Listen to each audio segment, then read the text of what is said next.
ఇప్పుడు వీళ్ళిద్దరే కాదంటుంది కదా మీ పాప, ఇంకా వీళ్ళ లాంటి వాళ్ళు చాలా మంది ఉన్నారు వీళ్ళకి సంబంధించిన అంటే వాళ్ళు అని. ఫ్యామిలీ అది. ఫ్యామిలీ కాదు నేను అనేది, ఇలా గత జన్మ తాలూకు విషయాలు గుర్తొచ్చిన వాళ్ళు వేరే వాళ్ళు కూడా ఉన్నారు చాలా మంది అని చెప్పేసి మీ పాప చెప్తున్నారు ఇంటర్వ్యూలో. ఉంటారు. అంటే తను చెప్పడం అది ఉంటారు, కానీ అందరు నాలాగా బయటికి రావరు కదా. ఇప్పుడు దేవుడు అనేది ఒక కార్యాన్ని గురించి పంపిస్తాడు భూమి మీదకి. పంపించినప్పుడు ఇప్పుడు మమ్మల్ని ఏలెత్తి చూపిస్తున్నారు, వాళ్ళ ఫ్యామిలీలు ఎలా ఉంటాయో, వాళ్ళ పరిస్థితి ఎలా ఉంటుందో, బయటికి వస్తే ఒక ఆడపిల్ల కావచ్చు, ఒక మగపిల్లాడు కావచ్చు, ఒక చిన్న చూపుగా చూస్తారు, ఒక తల్లిదండ్రులను చిన్న చూపుగా చూస్తారు. చూసినప్పుడు వాళ్ళ ఫ్యామిలీ ఎంత మటుకు రియాక్ట్ అవుతా అనేది కొంతమంది మైండ్ సెట్ కూడా ఉంటది కదా. బయటికి వన్స్ వచ్చేసిన తర్వాత ఇప్పుడు మీ అమ్మాయి అందరికీ తెలిసింది. అందరికీ తెలిసిన తర్వాత మీ అమ్మాయి గురించి రకరకాల కాల్స్ రావడం అనేది మీకు జరుగుతుంది అంటున్నారు. ఫోన్ నెంబర్ ఎక్కడ రివీల్ చేయలేదు అని మీరు నాకు చెప్పారు. మరి మీ ఇంటికి దాకా కాల్స్ ఎలా వస్తున్నాయి? అంటే ఏదో ఛానల్లో తీసుకున్నామన్నారు. ఛానల్ నుంచి తీసుకున్నారు. ఛానల్స్ తీసుకున్నామన్నారు. ఛానల్స్ ఇప్పుడు ఫోన్ కాల్ వచ్చినప్పుడు మనం లిఫ్ట్ చేస్తాం. లిఫ్ట్ చేసినప్పుడు ఎవరు ఇచ్చారంటే పలానా వాళ్ళు ఇచ్చినారని చెప్తే తను ఏంటి వాళ్ళ మాట తీరేంటి మనకు తెలిసిపోతుంది. మాట తీరు తెలిసినప్పుడు అతను ఏం చేస్తున్నారు, ఏ దాని గురించి మాకు ఫోన్ చేస్తున్నారు, మన డీటెయిల్స్ అడుక్కోకుండా ఓకే అండి అని మనము వెళ్ళం కదా ఎక్కడికి. అదే కదా.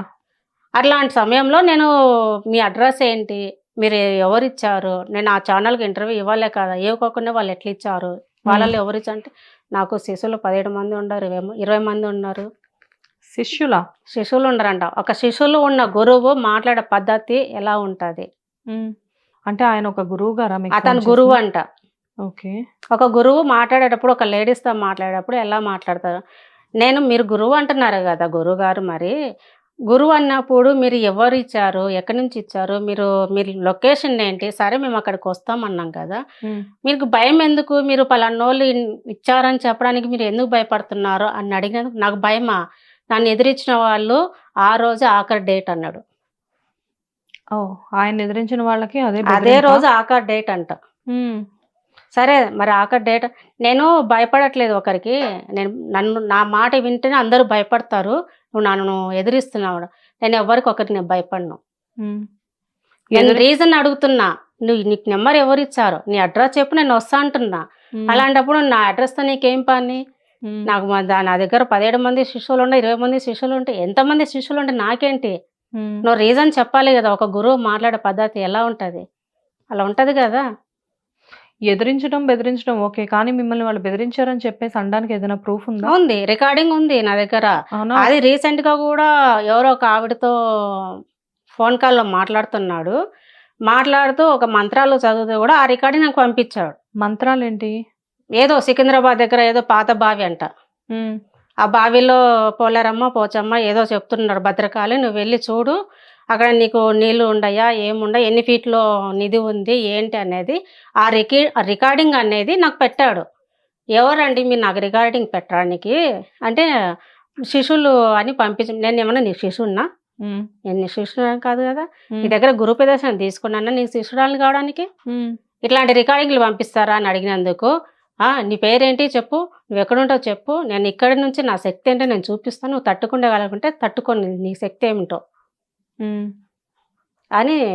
నా పేరు అంటే నా పేరు చెప్పా, మరి ఎంత పడిన నీ శక్తి ఉందో నువ్వు అక్కడి నుంచి కొడతాను కదా, కొట్టు, మరి నీ అడ్రస్ చెప్పు, నేను వస్తా అంటున్నా. వస్తా అన్నందుకు నువ్వే రాసుగా మాట్లాడుతున్నావు, నేను కాదు మాట్లాడేది. నువ్వు రికార్డింగ్లు పంపించినందుకు నేను అడుగుతున్నా, ఎందుకంటే నాకు రికార్డింగ్లు పంపించిన ఒక మంత్రాలు చదువుతూ ఎవరితోనో ఒక లేడీస్తో మాట్లాడుతూ నాకు ఎందుకు పెట్టారు ఈ రికార్డింగ్ అని అడిగినందుకు, నేనేంటో చూపిస్తా, నా శక్తి ఏంటో చూపిస్తా అంటే మరి చూపించు. మొత్తానికి ఆ రికార్డింగ్స్ ఏవైతే ఉన్నాయో ఒకసారి వినిపించండి. ఫస్ట్ మాట్లాడింది రికార్డింగ్ అనేది వినిపించమంటారా? నా పేరు రాజు అండి. యూట్యూబ్ లో చూశాను, నేను గురువును. నాకు 17-20 మంది శిష్యులు ఉన్నారు. నాకు డౌట్ అంటే మామూలుగా మీరు ఎట్లా అమ్మాయి అన్న విద్య నేర్చుకుందా, ఎట్లా ఏంది, ఒక్కటే కడ కనిపిస్తుంది అన్నారు కదా, మిగతా సాధన చేస్తే అన్ని కనిపిస్తాయి కదా తల్లి. నా నెంబర్ ఎవరు ఇచ్చారండి మీకు? నాకు ఇక నేను అదే యూట్యూబ్ నుంచి ట్రై చేసినాను. యూట్యూబ్ నుంచి అండి? ఎవరు ఇచ్చారు మీకు నెంబర్ అని అడిగాను. ఎక్కడి నుంచి మాట్లాడుతున్నారు? సుమన్ టీవీ తరఫు నుంచి తీసుకున్నాను. సుమన్ టీవీలో ఎవరు ఇస్తారండి మీకు నెంబరు? అన్ని ఎందుకు ఇప్పుడు ఇప్పుడు సుమన్ టీవీకే మేము ఇంటర్వ్యూ వెళ్ళినప్పుడు సుమన్ టీవీ నుంచి ఎవరు ఇచ్చారు మీకు నెంబరు?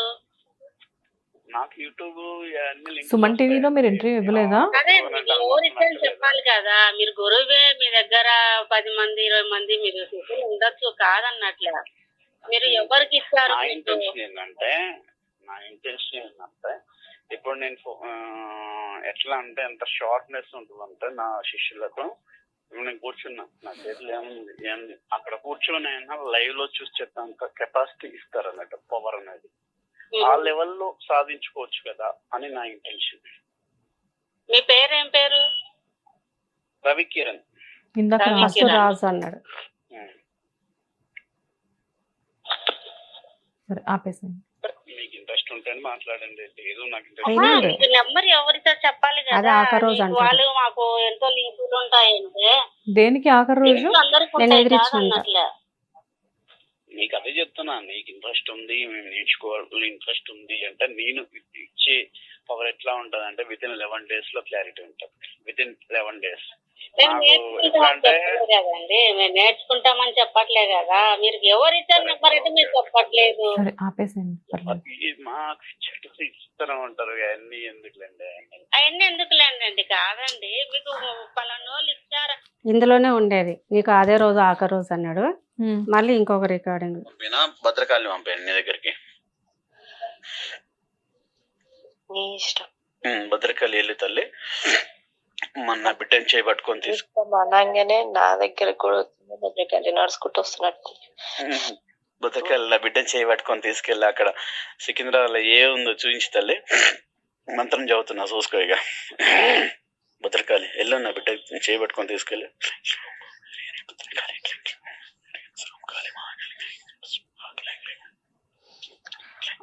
మంత్రం చదివే రికార్డింగ్ మీకెందుకు పంపించారండి?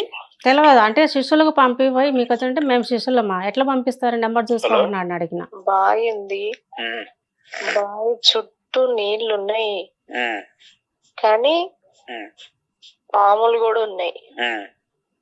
పాముల కింద నటరాజు ఉన్నాడు. నటరాజు లాగా అంటే శివయ్య అంతేనా? అక్కడ బావి కింది పోతుంటే ఒక డోర్ వచ్చింది. డోర్ నుంచి లోపల పోతే రైట్ సైడ్ డోర్,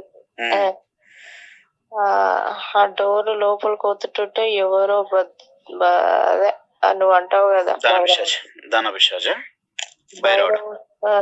భైరవుడా పోతారాజా భైరవుడులా అంటావు కదా. ఆకారం నాకు నేను చెప్తా. ఆయనకు ఖడ్గం ఉంది, ఆయన పెద్దగా ఇట్లా శివయ్య తీరు బలంగా పొడవుగా బాగానే ఉన్నాడు. ఆయన భైరవుడు ఆయన ఆ డోర్ కి అడ్డంగా ఉన్నాడు. తండ్రి పోతారా అంటే ఒక్కొక్కటి పర్లేదు 32 సెకండ్లు ఉన్నాయి. ఇంకొకటి లాస్ట్ లో నేను మళ్ళీ ఫోన్ చేసి మాట్లాడినప్పుడు నీకు అదే నేను ఇక్కడ నుంచి నా శక్తి కొడతా అనేది రికార్డింగ్ కూడా ఉంది. పర్లేదులేండి, వదిలేసేయండి. కాదు అయితే మేడం, ఇక్కడ నాకు అర్థం కాని విషయం ఏంటంటే ఆయన ఆ మంత్రాలు చదువుతూ ఫస్ట్ ఆఫ్ ఆల్ మీకెందుకు రికార్డింగ్ పంపించారు అంటే వాళ్ళ శిష్యులకు పంపించిపోయి మీకు పంపించారని చెప్పారా? అంటే శిష్యుల్లో నెంబర్ ఉందంటే నేను ఏమన్నా శిష్యురాలనా, మీరు ఆయన దగ్గర గురుపదేశం తీసుకున్నానా అని నేను అడిగినందుకు అట్లా కాదండి శిష్యుడాన్ని పంపించినారు మా వాళ్ళు అన్నారు. అంటే పంపించేది నీ నెంబర్ నుంచి నీకు పంపించేటప్పుడు నువ్వు పంపించినావు కానీ నీ శిష్యులు పంపిస్తారు ఎట్లా, నీకు శిష్యురాలు కాదు కదా అని ఎందుకు. సరే మీరు ఎక్కడ ఉన్నారో చెప్పండి నేను వస్తా అన్న.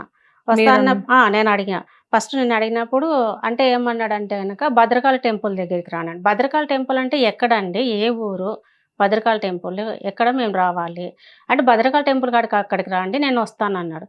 అక్కడికి రావడం ఏంది, మీరు ఒక శిష్యులు ఉన్నారు కదా మీ దగ్గర 17 మంది 20 మంది దాకా ఉన్నప్పుడు ఒక ఆశ్రమం ఉన్నప్పుడు మీ లొకేషన్ పెట్టండి డైరెక్ట్గా అక్కడికి వస్తామంటే నా అడ్రస్తో ఏం పని నీకు అవసరం లేదు, నా శక్తి ఏంటో ఇక్కడనే నేను చూపిస్తాను, నీ పేరు చెప్పు, నా శక్తి ఇక్కడి నుంచి నీ కొడతా, నువ్వు తట్టుకున్న శక్తి ఉంటే కనుక నువ్వు తట్టుకో. రికార్డింగ్ ఉంది. ఇప్పుడు ఇప్పుడు నన్నే ఇట్లా భయపెట్టారంటే నేను భయపడలేదు, నేను చెప్తున్నాను. ఇప్పుడు నా ప్లేస్లో ఇంకొక ఎవరైనా ఉంటే ఏంది పరిస్థితి? ఇలాంటి వాళ్ళు ఇలాంటి వాళ్ళు మాటలు నమ్ముతారు, నిజాయితీ వాళ్ళని నమ్మరు.